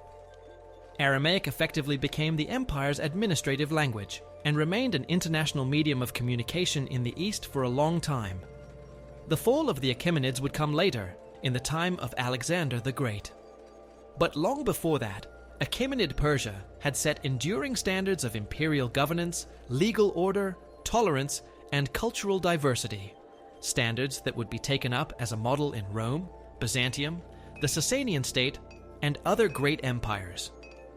In the second half of the 2nd millennium and throughout the 1st millennium BCE, alongside the great empires of the East, two very different peoples played a decisive role in shaping the cultural and political landscape of the Eastern Mediterranean: the Phoenicians and the ancient Israelites. The Phoenicians, who lived on the narrow coastal strip between the sea and the Lebanon mountains, never created a centralized state. Instead, there existed a series of independent city-states such as Tyre, Sidon, Byblos, Arwad, and Ugarit. These cities, closely interacting with one another, formed what was sometimes called a Hanse, a trading and political league founded on maritime activity and economic cooperation. The Phoenician economy revolved around seaborne commerce, shipbuilding, metallurgy, and textile production. They became especially renowned for their violet and purple dyes, extracted from sea mollusks. The Phoenicians also spread a simplified form of writing made up of consonantal signs, which became the basis of the Greek alphabet and later the Latin one. This achievement left a lasting mark on the written culture of the entire Mediterranean. From the 6th century BCE onward, the Phoenicians actively founded colonies all along the coasts, from Cyprus to the Atlantic. Among them, the most significant was Carthage, established by settlers from Tyre around 815 BCE. It quickly grew into an independent center of trade and naval power, with its own culture, religion, and political structure, although it maintained ties with the mother city for a long time. Meanwhile, in southern Canaan, the earliest Hebrew kingdoms were taking shape. According to biblical tradition, After the period of the judges, the tribes united, and a monarchy emerged under Saul, David, and Solomon. During Solomon's reign, around the middle of the 10th century BCE, the first temple was built in Jerusalem, becoming the center of religious and political life. After Solomon's death, the United Kingdom split apart. In the north arose Israel with its capital at Samaria. In the south, Judah with its center in Jerusalem. Israel fell first. In 722 BCE, it was conquered by Assyria, and part of its population was deported. Judah lasted longer, but by the end of the 6th century, it had come under Babylonian dominance. In 597 BCE, Jerusalem was besieged, and 11 years later, in 586 BCE, it was destroyed. The first temple was burned, and a large part of the population deported to Babylon. This era entered Jewish tradition as the Babylonian captivity. In exile, national identity was reinterpreted, the idea of monotheism was strengthened, and key parts of the scriptures were committed to writing. Return became possible thanks to the Persian king, who allowed repatriation and the rebuilding of the temple. This marked the beginning of a new stage in religious history that would eventually lead to Judaism in its classical form. Thus, the Phoenicians, through trade, navigation, and the spread of writing, acted as a bridge linking the cultures of East and West, while the Israelite and Judean kingdoms laid the foundations of a religious tradition that would become a cornerstone of the spiritual history of much of humanity. In the second half of the 2nd millennium BCE, Indo-European tribes began entering the Indian subcontinent, peoples later called Aryans in Indian tradition. This migration formed part of a vast movement of Indo-European peoples stretching from Europe to Central and South Asia. Crossing the northwestern frontiers, the Aryans first settled in the Indus Valley and later moved into the Ganges Valley, interacting with the local populations, who may have been descendants of the Harappan civilization. Most of what we know about this period comes from Vedic literature, above all the Rig Veda, the oldest of the 4 Vedic collections, composed roughly between the 15th and 10th centuries BCE. The Rig Veda is a compilation of more than 1,000 hymns addressed to various deities. For centuries, these texts were transmitted only orally, which preserved them in almost unchanged form through the ages. Society in the early Vedic period was semi-nomadic. The Aryans practiced animal husbandry, agriculture, and hunting. They offered sacrifices and lived in kin-based communities. The main social unit was the clan group, or Jana, headed by a leader known as the Rajan. As territories expanded and conflicts arose among tribes, the importance of the warrior class increased. Priests, or Brahmins, played a central role in ritual life, accompanying every significant stage of existence with complex ceremonies and hymns. Gradually, Aryan society grew more complex. Already in the later Rig Veda, and especially in the Yajurveda and Samaveda, we find references to a social hierarchy expressed in the system of Varnas. According to the myth of the Purusha Sukta, the 4 orders emerged from the body of the primordial being Purusha: Brahmins from his mouth, Kshatriyas from his arms, Vaishyas from his thighs, and Shudras from his feet. This structure symbolized not just a division of labor, but a sacralized model of society, where everyone occupied a place fixed by cosmic order.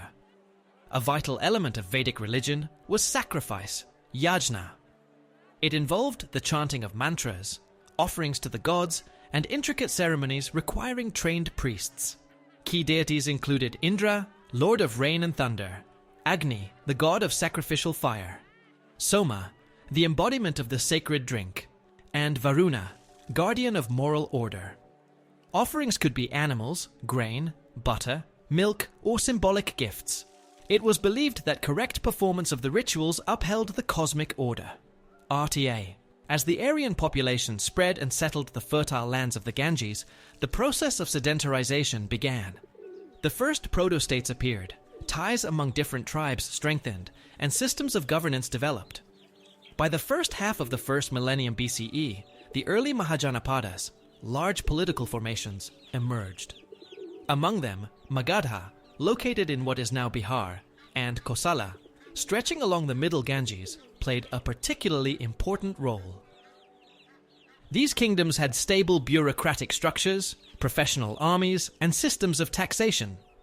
Some were ruled by hereditary monarchs, others by oligarchies in which power was held by a council of nobles. During this stage, Vedic religion also began to give way to more philosophical forms of spirituality. In texts known as the Upanishads appeared ideas of the transmigration of souls, samsara, the law of retribution, karma, liberation, moksha, and the identification of the individual self with the universal absolute, Brahman. These ideas became the foundation of India's later religious philosophical traditions. At the same time, the importance of fixing texts in writing grew. Although the Vedas continued to be transmitted orally for centuries, it was in this period that the first forms of writing appeared, apparently borrowed through contacts with Western cultures. This laid the groundwork for the development of Sanskrit grammar and the philosophy of language, reaching its peak in the works of Panini in the first millennium BCE.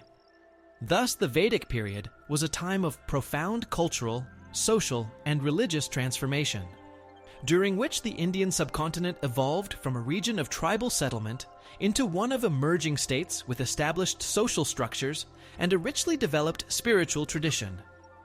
It was in this era that the key institutions were laid down which would shape Indian civilization for centuries to come. In the second half of the first millennium, BCE, new political and cultural centers emerged, the closing chord of the Iron Age and a prelude to the empires of antiquity. Key actors in this transitional era were Carthage in the western Mediterranean and the Hellenistic states of the east that arose after the breakup of Alexander the Great's empire. Carthage, founded by settlers from Phoenician Tyre around 814 BCE, began as one of many trading colonies serving the interests of Phoenician merchants and seafarers. Yet, thanks to its strategically advantageous position on the North African coast and its control of sea routes between east and west, the city quickly moved beyond dependence on its mother city. By the 6th century, BCE Carthage had become economically and politically independent, creating its own maritime empire stretching along the shores of North Africa, the southern Iberian Peninsula, the Balearic Islands, Sardinia, Corsica, western Sicily, and outposts on the coast of Gaul. Carthage's economic power rested on seaborne trade, metallurgy, crafts, and agriculture. A special place was held by irrigated farming developed around the city. Carthaginian agronomists produced treatises on agriculture, the most famous being the work of Mago, a 1st century BCE agronomist whose text was later translated into Greek and Latin. Carthage's trade links reached from the British Isles and the Atlantic coasts to the eastern Mediterranean. The city possessed a formidable navy whose harbors housed hundreds of ships. A distinctive feature of Carthaginian shipbuilding was its multi-tiered docks, which allowed rapid repair and rearming of the fleet. Politically, Carthage was an oligarchic republic. Supreme authority was shared by 2 elected magistrates, the Sufetes, who acted jointly. There was also a council of elders, the Gerousia, and a people's assembly whose role diminished over time. Power remained in the hands of a few of the wealthiest families, the Barcids, the Magonids, and other dynasties.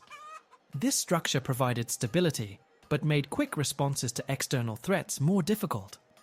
Carthaginian religion preserved its Phoenician heritage.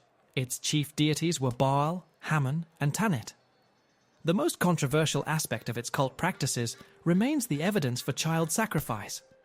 Archaeological finds in Tophets, special ritual zones, contain urns with the remains of infants and animals, which gave ancient authors grounds to accuse the Carthaginians of blood rites. Modern scholars still debate whether these were regular ritual sacrifices or burials of those who had died of natural causes. From the 5th century BCE onward, Carthage entered into fierce rivalry with the Greek cities of Sicily, especially Syracuse. These conflicts dragged on for generations, draining the resources of both sides. At the same time, Carthage came into confrontation with a new power, Rome, leading to the series of Punic Wars that culminated in the 2nd century BCE, with the city's complete destruction. Until that moment, however, Carthage was not only a major economic and military center, but also an example of cultural synthesis between East and West. Meanwhile, in the eastern Mediterranean, new Hellenistic states were forming. the heirs to Alexander the Great's short-lived but immense empire. He launched his vast conquest in 334 BCE, crossing the Hellespont and defeating the army of Darius III. Within 11 years, Alexander subdued Asia Minor, the Levant, Egypt, Mesopotamia, Iran, and part of India. He founded dozens of cities, the most famous being Alexandria in Egypt, which would later become the cultural capital of the Hellenistic world. After Alexander's death at Babylon in 323 BCE, his empire was divided among his generals, the Diadochi. This partition produced several great states: the Seleucid Empire stretching from Syria to Bactria, Egypt under the Ptolemies, the Macedonian Kingdom, and smaller realms such as Pergamon, Bithynia, Cappadocia, and the Greco-Bactrian Kingdom. The Hellenistic era was marked by intense cultural exchange. Greek became the language of administration and science, and Greek schools and gymnasia opened in the new cities of the East. Yet Hellenization did not erase local traditions, but led instead to syncretism. In Alexandria, Seleucia, Antioch, and other cities rose temples, libraries, theaters, and art schools blending Hellenic and Eastern forms. Unique religious cults appeared, combining elements of Greek and Near Eastern theology. New philosophical and esoteric movements arose, reflecting the spiritual search of the empire's multicultural populations. Thus, in the late Iron Age, Carthage and the Hellenistic East represent two distinct but complementary models of post-Bronze Age civilization: a maritime aristocratic republic in the West and multinational monarchies in the East, both acting as conduits of cultural synthesis, political innovation, and scientific progress that would shape the world of antiquity. After the disappearance of the Hellenistic monarchies and the incorporation of the wealthy eastern regions, Egypt, Syria, Judea, and Asia Minor, into the orbit of Roman power, the Mediterranean world found itself unified under a single state.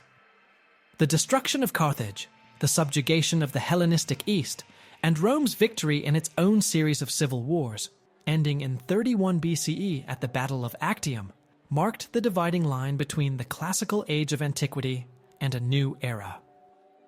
This was the beginning of what historians call late antiquity, a period spanning more than 4 centuries, from the last quarter of the 1st century BCE to the final fall of the Western Roman Empire in 476 CE. A turning point in the political order of the Roman world was the establishment of the personal authority of Octavian, the adopted heir of Julius Caesar. Octavian succeeded in uniting under his command the army, the navy, the Roman aristocracy, and the provincial elite. In 27 BCE, he formally renounced his extraordinary powers, but was granted by the Senate the title Augustus and the right to govern vast provinces. Thus began the system of the Principate, a kind of compromise between republican institutions and de facto monarchy. The emperor retained supreme military command, control over finances, the power to appoint governors and magistrates, and religious functions. Augustus's rule laid the foundation for the stabilization and restoration of the state. After decades of upheaval, he reformed the army, fixing its size at about 25 legions, creating a professional force with a defined system of service and pensions. He established the Praetorian Guard, the emperor's personal security force. The provinces were reorganized into imperial and senatorial regions. The tax system was unified, a regular census introduced, opportunities for civil service expanded, and the road network developed. At the same time, Augustus promoted the restoration of temples, traditional cults, and public morals, presenting himself as the heir to ancient Roman virtues. The period up to the early 2nd century CE is considered the high point of the empire. Under emperors such as Tiberius, Claudius, Vespasian, Trajan, Hadrian, Antoninus Pius, and Marcus Aurelius, Rome reached its greatest territorial extent. Under Trajan, the empire stretched from Scotland to the Persian Gulf, from the Rhine and the Danube to the Sahara. Cities, agriculture, and trade flourished. Roman citizenship was extended ever more widely. By the early 3rd century, under Caracalla, nearly all free inhabitants of the empire had been granted citizen status. At the same time, Roman architecture, law, and the Latin and Greek languages spread across the provinces. The empire became increasingly multi-ethnic and urbanized. Yet by the second half of the 2nd century, signs of crisis appeared. An epidemic known as the Antonine Plague swept many regions, causing severe demographic losses. Raids by Germanic and Sarmatian tribes intensified along the northern frontiers. The army grew ever more influential in politics, proclaiming emperors on the battlefield. From 235 CE began the so-called crisis of the 3rd century. For 50 years, emperors succeeded one another at dizzying speed, often perishing through mutiny, intrigue, or defeat. The army increasingly controlled political appointments. The empire effectively fragmented. In Gaul and Britain, a breakaway Gallic empire emerged. In Syria and Egypt, the Palmyrene kingdom briefly asserted itself. At the same time, pressure from Sasanian Persia in the east and Germanic peoples along the Rhine and Danube increased. The financial system deteriorated. The silver content of coins collapsed, inflation rose, trade contracted, and urbanization slowed. An attempt to halt the decline was made by Emperor Diocletian, who came to power in 285 CE. He carried out a program of reforms aimed at centralizing administration and tightening control. The empire was divided between 2 Augusti and 2 Caesars, creating the Tetrarchy. Provinces were enlarged and grouped into dioceses. A stricter system of taxation was introduced and the army structure reorganized. Diocletian also sought religious unification. During his reign, the last and greatest persecution of Christians in ancient Rome began, driven by a desire to preserve state unity on the basis of traditional cults. Yet, in the early 4th century, a decisive shift occurred. Constantine, the son of one of the Caesars, after a series of military conflicts became sole ruler. In 313 CE, he and Licinius issued the Edict of Milan, granting Christians the right to freely practice their faith. In the following years, Constantine actively supported the church, granting it property, elevating bishops, and taking part in theological disputes. In 325 CE, he convened the First Ecumenical Council at Nicaea, where the core doctrines of Christian faith were formulated. At the same time, Constantine moved the imperial capital eastward to the city of Byzantium, renamed Constantinople. Founded in 324, solemnly dedicated in 337, the city soon became the new administrative and spiritual center of the empire. This step had far-reaching consequences. The eastern part of the Roman Empire was wealthier, more urbanized, and better protected. From this point, its role steadily increased, while the west, beset by internal conflicts and external threats, moved toward decline. Thus, from the establishment of Augustus's power to the reforms of Constantine, Rome journeyed from a traditional republic to a centralized Christian empire. These 4 centuries were a time of intense political, economic, religious, and cultural transformation that prepared the ground for the transition to the Middle Ages. Late antiquity proved to be both an age of decline and an age of new beginnings, shaping the destiny of Europe and the East for centuries to come. The transformation under Constantine marked not only the final establishment of Christianity as the state religion, but also sealed the gradual shift of political and military power from the western half of the Roman Empire to the east. Yet behind this facade of relative stability lay mounting problems. Growing pressure on the frontiers, internal contradictions, economic disintegration, and demographic change were steadily undermining the foundations of the Western world. It was at this time that one of the largest processes in Eurasian history began, the so-called Great Migration of Peoples. From the late 4th century, especially after 376, when vast numbers of Goths crossed the Danube and sought refuge on Roman soil, a torrent of migrations began to surge. At first, the Romans tried to integrate the newcomers, granting them the status of foederati, allies with defined obligations, above all military service. But weak administration, abuses by officials, and tensions between the local population and the new settlers led to armed conflict. In 378, at the Battle of Adrianople, the Roman army suffered a crushing defeat at the hands of the Visigoths under Fritigern. Emperor Valens fell in battle, and the Eastern Field Army was virtually destroyed. This blow to imperial prestige revealed that the traditional Roman military system could no longer cope with the new challenges. The Visigoths continued their movement through the Balkans and then invaded Italy. In 410, under Alaric, they captured Rome for the first time in 800 years, allowing the Eternal City to be plundered. The event shocked the entire Roman world and became a symbol of the collapse of the old order. The Visigoths later settled in what is now France and Spain, founding their kingdom there. Meanwhile, other peoples were also on the move. The Vandals, originally from Central Europe, advanced through Gaul into Spain, and then crossed into North Africa, where in 439 they seized Carthage and created one of the most stable barbarian states. In 455, they again plundered Rome, this time from the sea. Rome's most terrifying enemy in the mid-5th century became the Huns, nomads from the east, perhaps from Central Asia. Under Attila, they forged a vast coalition of tribes and launched devastating campaigns in Gaul, Pannonia, and the Balkans. In 451, at the Battle of the Catalaunian Plains, Romans and Visigoths together managed to halt the Hunnic advance. Although Attila died a few years later and his empire quickly dissolved, his campaigns left a deep imprint on Europe's memory. All of this unfolded against a backdrop of growing internal crisis. After the death of Theodosius the Fesser in 395, the Roman Empire was formally divided between his sons, Arcadius in the east and Honorius in the west. The Eastern Empire, with its capital at Constantinople, had a more solid administrative structure and resource base. The Western Empire, centered on Ravenna, gradually lost control over its provinces, and imperial authority weakened. By the mid-5th century, barbarians controlled almost all former Roman lands in the west. Visigoths in Spain and southern Gaul, Franks in northern Gaul, Vandals in Africa, Ostrogoths moving toward Italy. The empire was becoming an increasingly symbolic construct. Emperors were appointed and deposed by barbarian generals.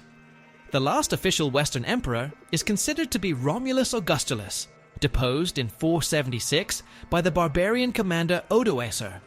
No formal declaration of abolition was made, but from that moment, the western half ceased to exist as an independent political entity. The Eastern Roman Empire, or Byzantium, continued for almost another 1,000 years. In the West, a new era began.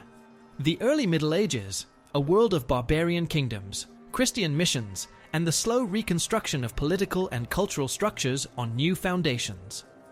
Thus, the Great Migration was not a sudden cataclysm, but a long and complex transformation that reshaped Europe's ethnic map, dismantled Roman institutions, and at the same time gave rise to the first outlines of new political and cultural systems.